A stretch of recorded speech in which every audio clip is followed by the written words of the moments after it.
Please escort this suspect for interrogation.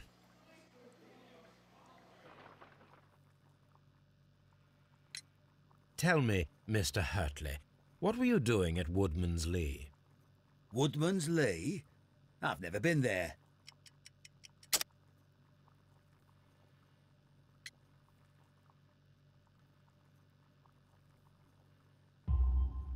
The second pair of boots that you had with you when you were arrested perfectly match the footprints found near the cabin where Peter Carey was murdered. Footprints? That's your proof? How many men have boots like mine? That doesn't make me a murderer. Now that your presence at Woodman's Lee has been proven, would you care to explain it? I don't remember. What would I be doing there anyway?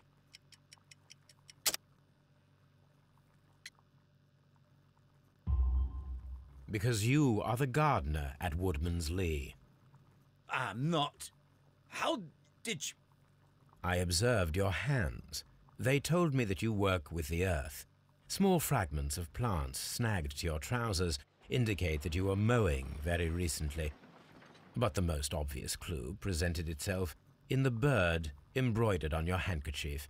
A crested tit, if I'm not mistaken. All right, you got me. Yes, I am a gardener, and I went there to get my tools.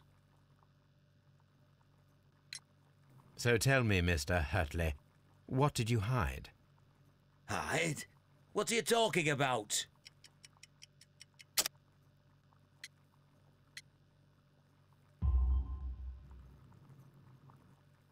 I did as you asked and hid them well. Should I continue? My letter? But the ink? That's impossible. A touch of chemistry, nothing special. Well, you're a smart one, but it's nothing. If you want to know, I was referring to my tools. It was to do with my work, see? I will check that, Mr. Hurtley. That's all for now. Hurtley's stories are false leads, but now I know one thing for certain. I must examine the site where the garden tools are kept at Woodman's Lee.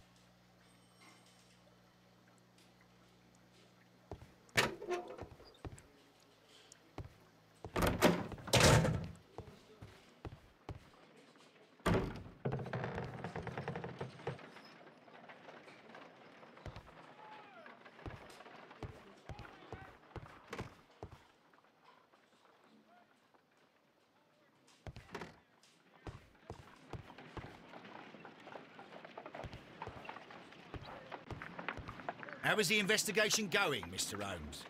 Do you have any idea who the murderer is yet?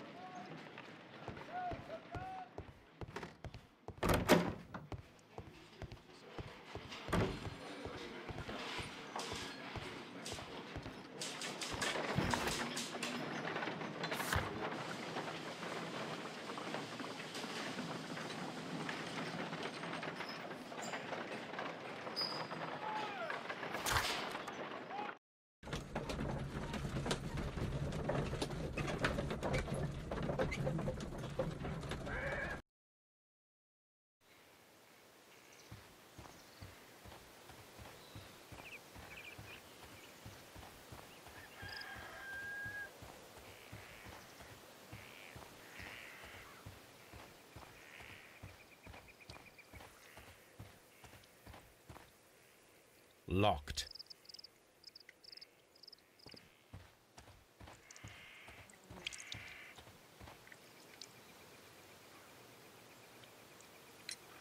Madam, we have information that the valuable stolen papers are hidden amongst the garden tools here at Woodman's Lee. We need to find them. Oh my. Our tools are kept inside the shed that's right behind me. Here is the key to open it. Thank you, madam.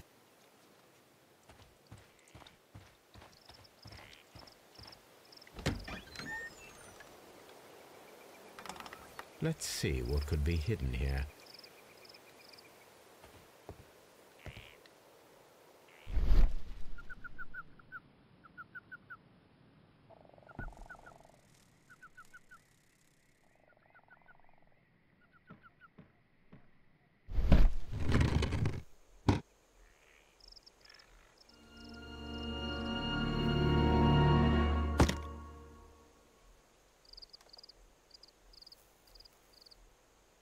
Let us see what is in this box.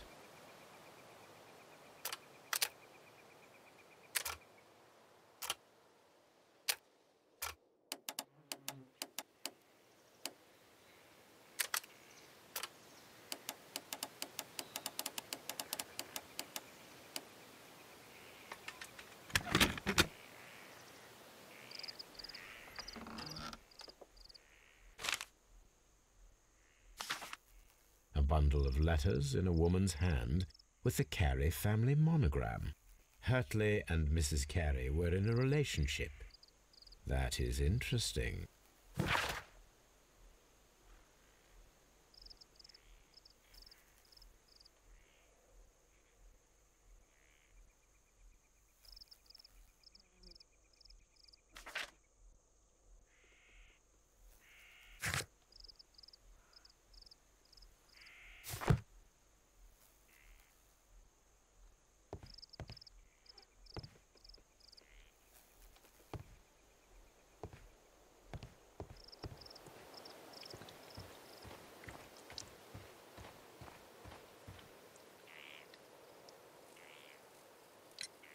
Madam, I am aware of your affinity with Liam Hurtley.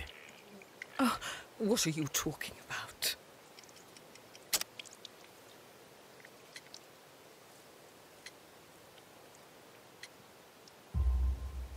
Mrs. Carey, we found your letters. My letters? I asked Liam to return them to me. I wanted to burn them. Why did Mr. Hurtley put them inside the garden shed? I don't know. I wanted them back, but I couldn't see him, not after what happened. Well, here they are. Oh, this is terrible. Terrible. Liam, how could he? After what he has done.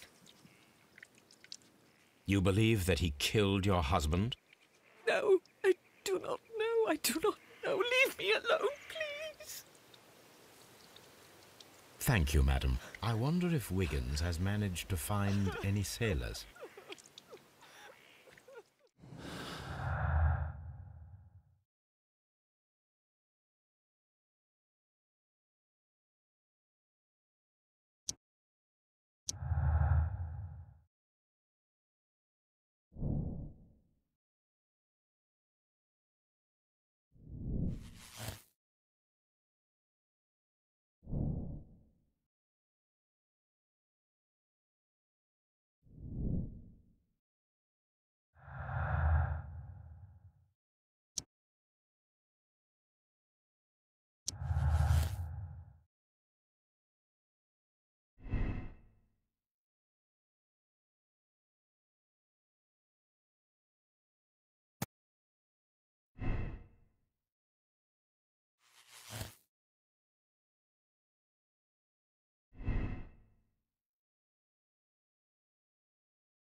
Mr. Holmes, we found the sailors from that list you gave us.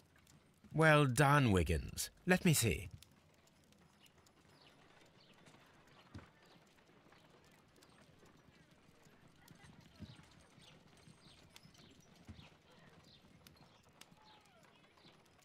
This man is a harpooner, and his initials are PC, the same initials that were found on the tobacco pouch. Wiggins, could you gather some information on one of the sailors that you found? His name is Patrick Cairns. We found Patrick Cairns. Good job, Wiggins. Where is he?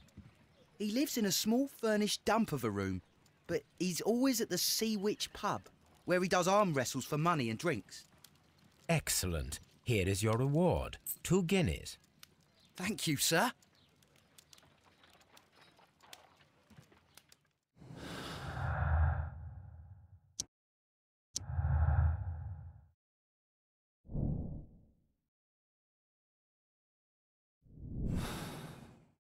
If I wish to speak to Cairns without alarming him, I had better dress as a sailor.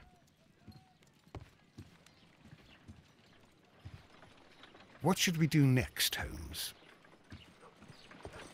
Brave Toby, the best nose in the British Empire.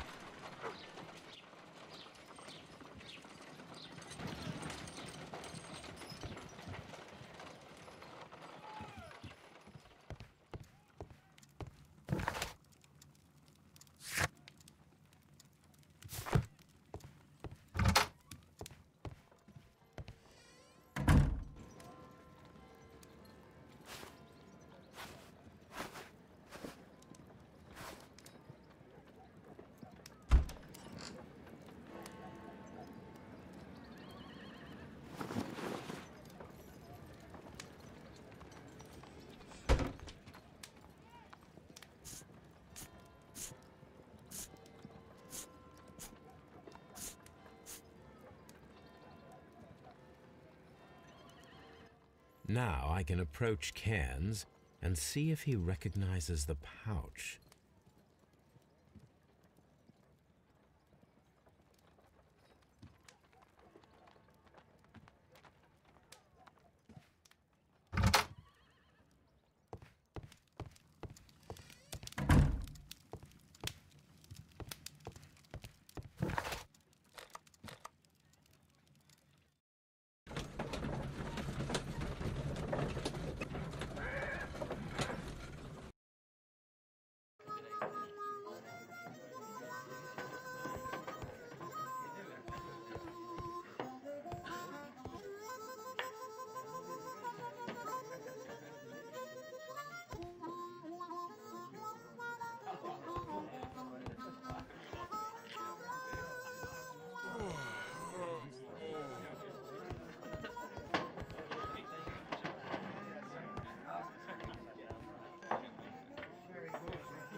Hello there.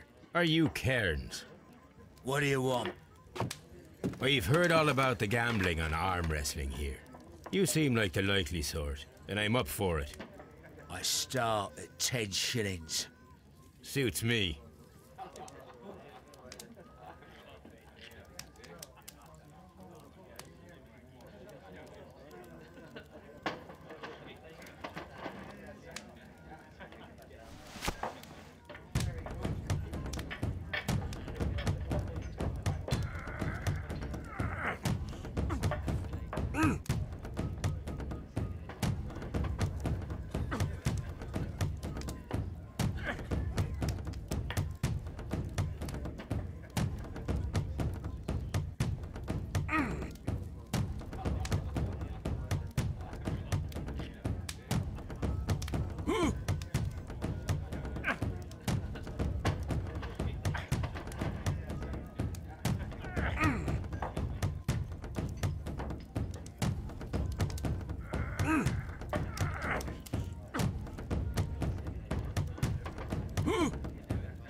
That's the arm that killed 100 whales.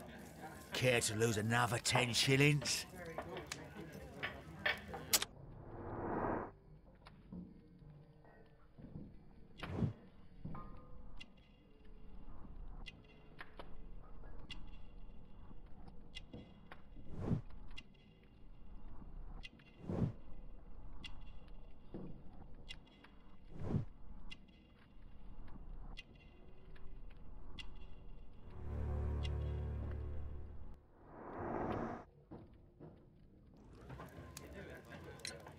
I'm ready to try again. Fine. If you want me to take all your money, no problem with that.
You were lucky. I wasn't focused. Let's go again. I'm ready to try again. Fine.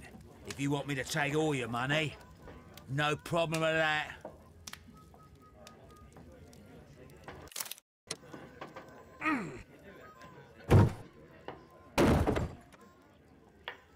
Well, good for you, I reckon. You're stronger than you look. Here's your 10 shillings. I'd like to buy you a drink. Good winner as well. That's good. Let's have a drink.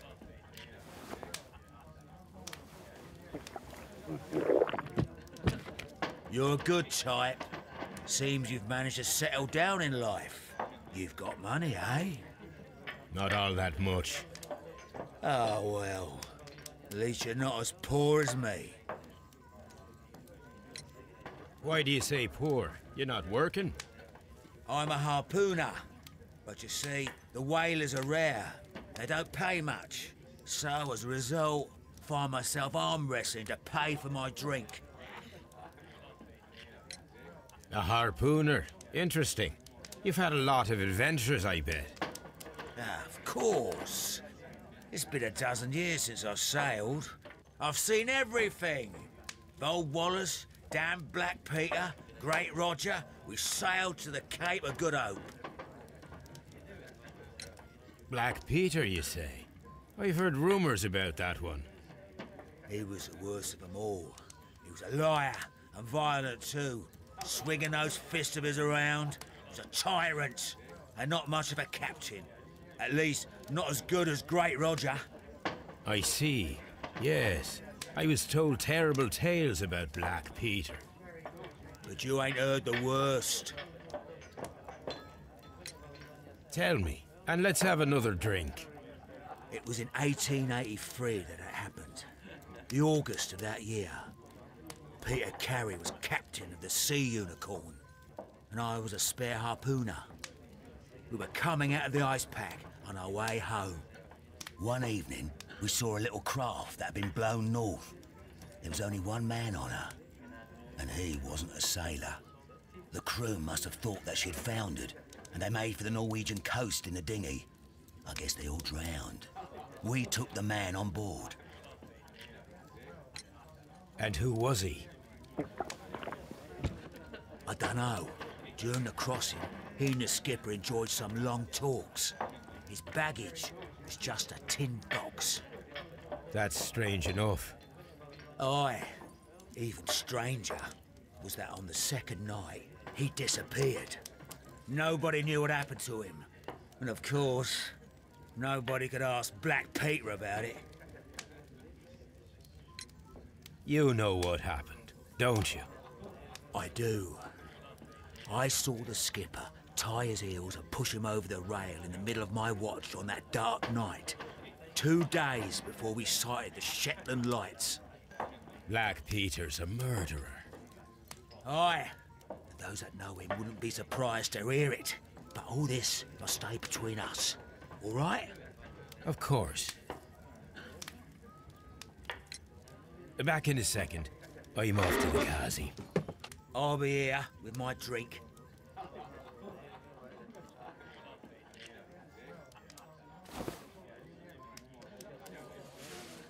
Here it is.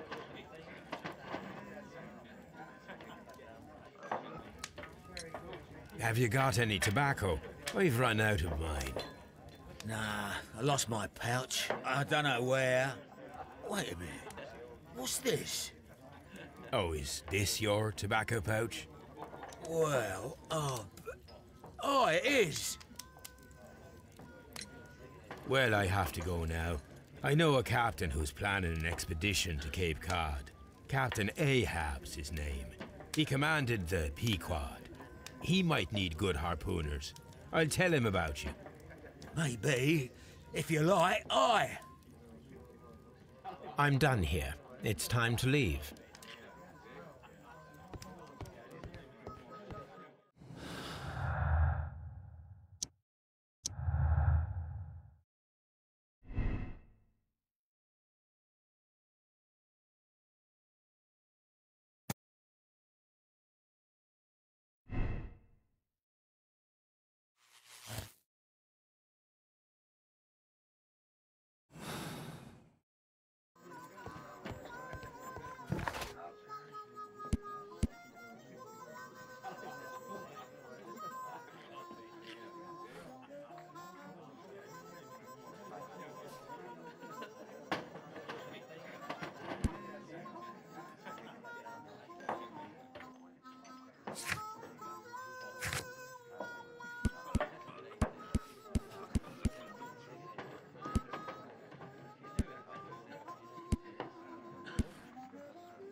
You met Patrick Cairns, the harpooner.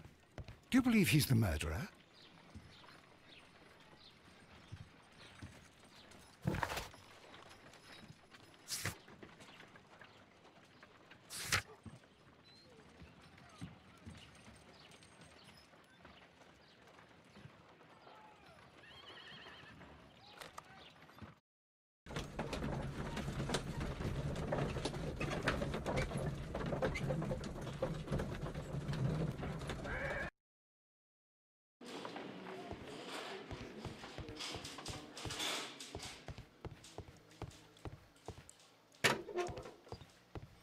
I'm not saying another word. What am I doing here? I've done nothing wrong.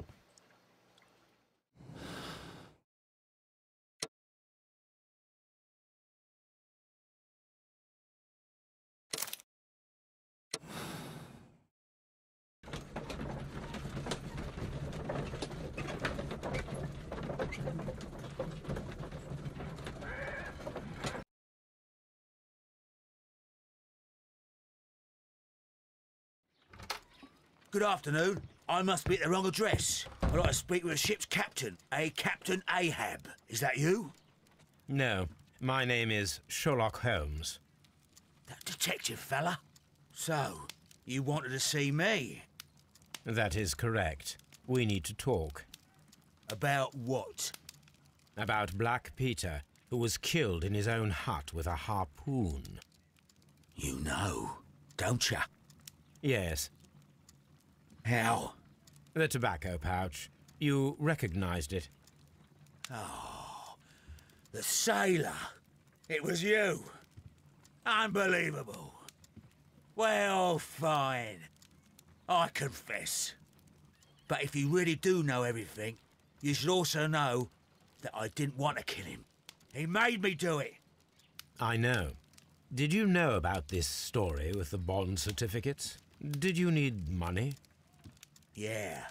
I just wanted him to cough up a little silver. I'm out of work, and I thought maybe he could help me.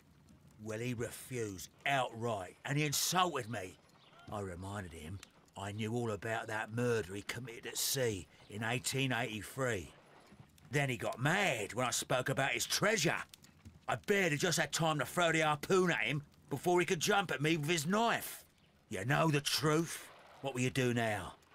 I ask that you return the bond certificates. Keep some of them. You will need them in your exile. It is better that you leave the country for a few years. And you won't say anything to the police?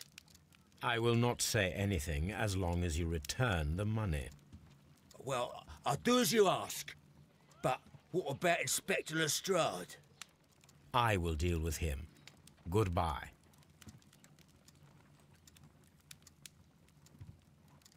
It's good that you asked me to come, Mr. Holmes. We do need to talk. About what? What do you mean? Our case, Mr. Holmes. You sent me a message via your little thug. His name is Wiggins, Inspector. Telling me that the case is solved. Well, Mr. Holmes, tell me, who is our murderer and where is he? The morgue. Eh? His name is, or rather was, Pablo Coventrao. He was also on the ship with Peter Carey, and he was a harpooner. I'll tell you everything, Inspector, but do calm down. Mrs. Hudson will bring us tea and orange cake. Orange cake? You're spoiling me, Mr. Holmes. That's my favourite. Ah, Mr. Holmes. Inspector Lestrade told me that I should thank you for clearing my name. He also said that you were waiting for me here. I came as fast as I could.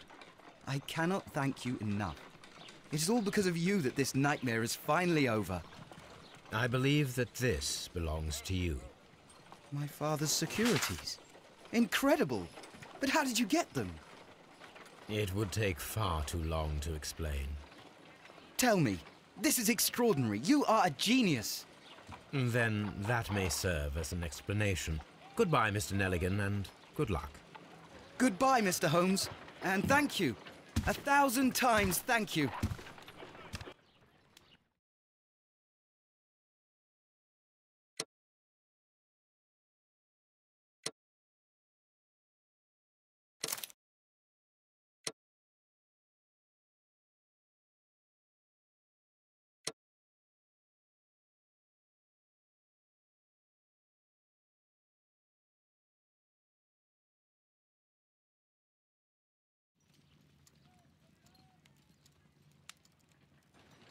This trip to the countryside will be good for you, Holmes. As your friend and your doctor, I really do recommend that you give yourself a complete change of scene. Fresh air, brisk walks, bird watching, chopping wood. Sounds intolerable. I mean, certainly it sounds delightful. But you haven't yet told me who your friend is, the one we're going to visit. He is a bee lover. A bee lover? Do you mean that he keeps bees? That must be Mrs. Hudson, bringing the warm cloth that I requested. There is someone to see you, Mr. Holmes. I have no time. Send whoever it is away. Yes, Holmes, I really think we ought to leave now.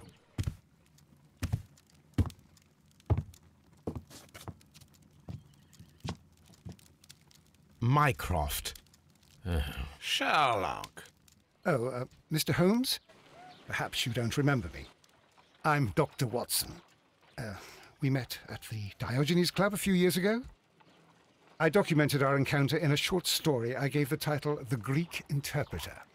He does remember you, Watson. My brother remembers everything, and that is why he is so valuable to the government. We're about to depart for the train station. I know. You know? Sherlock, I need your help. There are people who presently threaten both our country and the Crown itself. You must help us with those methods of yours. Need? Help? Those are not words I would readily associate with you, Mycroft. I wrote you a letter, but you did not reply. And this is not about politics. It's about people. People similar to those whom you pretend to defend in your petty detective affairs. Everything is about politics with you, Mycroft. I'm not interested. Have some of your agents, your spies, or worse, undertake this job of yours. You are defending your people, and they have little to do with the people I choose to help, I can assure you. That is the point. You think exactly as they do. Who are they? The Merry Men. He is talking about the Merry Men, a band of idealistic terrorists. Sherlock, do please think about it. They are planning something diabolical. Your country needs you. You need me, Mycroft, and you are not the country. Although if your waistline expands very much further. Mrs. Hudson, tea will not be necessary. Dr. Watson, the train conductor, Mr. Parker, is aware that you will be 7 minutes late. You are in the 4th car. The train will be waiting for you. Sherlock, enjoy your time in Staffordshire. And do, please, at least write to me on your return.